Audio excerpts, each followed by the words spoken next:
अब पृथ्वी शांत हो रही थी। इस स्थिरता का सबसे बड़ा चमत्कार हुआ मध्य पूर्व के लेवांत इलाके में, जहां आज इजराइल और सीरिया बसे हैं। जो जमीन कभी बंजर और वीरान थी, वो अब एक हरे भरे स्वर्ग में बदल गई। चारों तरफ जंगली गेहूं, जौ और घासों के अंतहीन मैदान बिछ गए। नेचर अब इंसान की दुश्मन नहीं बल्कि दोस्त बन रही थी। और यहीं पर इतिहास में पहली बार एक ऐसी प्रजाति सामने आई जिसने हर पल भागते रहने की अपनी किस्मत को बदल दिया। इतिहासकार इन्हें नटूफियन लोग कहते हैं। 10,000 ईसा पूर्व के आसपास इन नटूफियन लोगों ने एक बहुत अजीब काम किया। उन्होंने पूरी तरह से एक जगह बसना तो शुरू नहीं किया था, लेकिन वे अब मौसम के हिसाब से अपने कैंप लगाने लगे थे और हर साल शिकार करते हुए वापस उसी जगह लौटने लगे थे।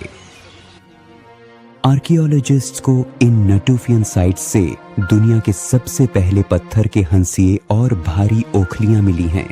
इसका सीधा सा मतलब था कि इंसान अब भी किसान तो नहीं बना था, लेकिन अब उसका पेट सिर्फ शिकार से नहीं बल्कि जमीन पर उगने वाले जंगली बीजों से भी भरने लगा था।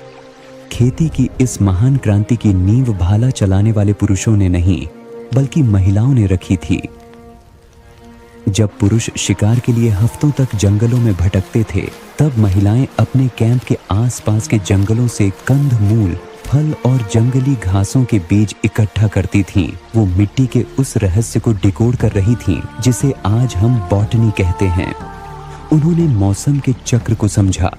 उन्होंने नोटिस किया कि कौन सा पौधा किस मौसम में उगता है, कौन सा बीज ज्यादा ताकत देता है और कौन सी मिट्टी ज्यादा उपजाऊ है। लेकिन सिर्फ देखने से खेती नहीं होती। विज्ञान कहता है कि खेती की शुरुआत किसी जीनियस आइडिया से नहीं बल्कि एक बेहद खूबसूरत संयोग से हुई थी। जरा सोचिए, जब वो महिलाएं कंद मूल और जंगली अनाज लेकर अपने कैंप लौटती होंगी तो उन्हें साफ करते समय या पीसते समय कुछ बीज अनजाने में ही कैंप के बाहर राख या कचरे के ढेर में गिर जाते होंगे। अगले साल जब वो घुमंतू लोग वापस घूम फिर कर उसी कैंप में लौटे तो उन महिलाओं ने एक जादू देखा।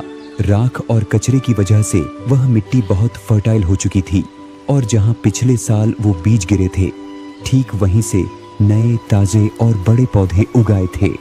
विज्ञान इस घटना को डंप हिप हाइपोथेसिस कहता है। इंसान के उस विकसित होते दिमाग ने इस पैटर्न को पकड़ लिया।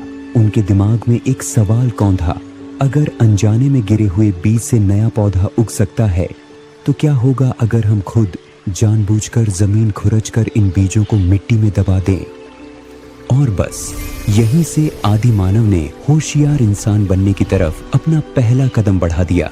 लेकिन अनजाने में ही सही, इंसान ने पौधों का जेनेटिक स्ट्रक्चर बदलना शुरू कर दिया था। उसने जंगली घास को इंसान का पेट भरने वाली फसल में बदल दिया। बीज बोना तो आसान था, लेकिन एक बीज को फसल बनने में महीनों लगते हैं। आप उस जमीन में बीज डालकर उसे मौसम और जानवरों के भरोसे छोड़कर आगे नहीं बढ़ सकते। आपको उसकी रखवाली करनी होगी। फसल को समय चाहिए था और उसकी रखवाली भी। धीरे धीरे इंसान के कदम रुकने लगे। वो वहीं ठहरने लगा जहां उसने बीज बोया था और यहीं से उसकी घुमक्कड़ जिंदगी बदलने लगी। लेकिन अब सबसे बड़ा सवाल यह था, जब इंसान पहली बार एक जगह बसने लगा तो उसने सबसे पहले क्या बोया? दुनिया की वो पहली फसल कौन सी थी जिसने एक खूंखार शिकारी को हमेशा के लिए एक शांत किसान बना दिया?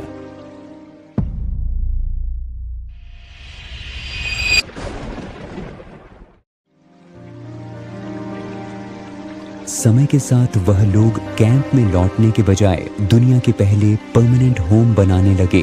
अब इंसान के घर खालों या गुफाओं से नहीं बल्कि मिट्टी की ईंटों से बनने लगे थे।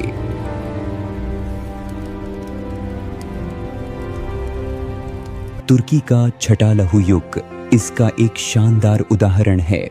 यह दुनिया के सबसे पुराने और घने बसे हुए शहरों में से एक था। यहाँ लोग मिट्टी के घर बनाकर रहते थे। इन घरों की छतों से होकर गुजरने का रास्ता था। यहाँ की दीवारें उस समय के इंसान की बदलती सोच की गवाही देती हैं। दीवारों पर जानवरों के शिकार के चित्रों के साथ साथ अब खेती से जुड़ी चीजें भी नजर आने लगी थीं।